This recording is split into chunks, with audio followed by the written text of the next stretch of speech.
MSI padanya. Kita mohon maaf dari Bapak Kepala Staf sebenarnya beliau ingin membuka langsung kegiatan ini karena ada kegiatan yang tidak bisa tinggalkan. Mudah beliau mewakilkan kepada kami, mudah-mudahan dengan mewakilkan kepada kami tidak mengurangi makna daripada kegiatan itu.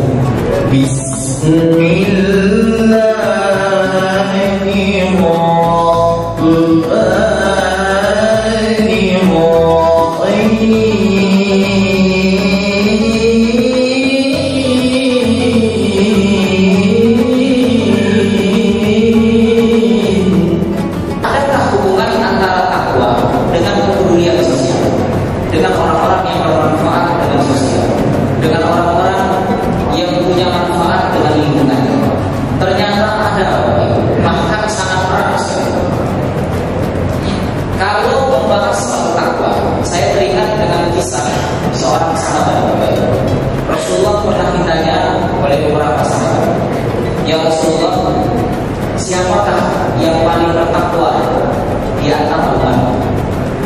Maka Rasulullah mengatakan satu orang. Siapa dia? Ternyata dia adalah Abdurrahman bin Auf.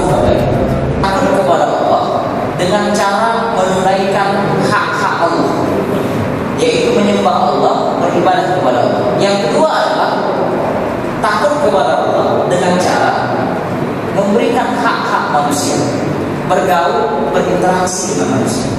Allahumma rabbana ighfirna warhamna innaka antal ghafurur rahim.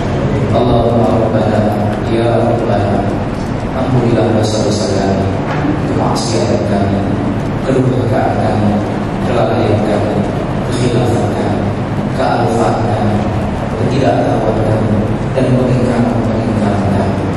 Ya Allah, jika sepanjang usia yang Kau amanahkan kepada kami masih terdapat kekhilafan, kemaksiatan, dan terpuncinya hati-hati kami,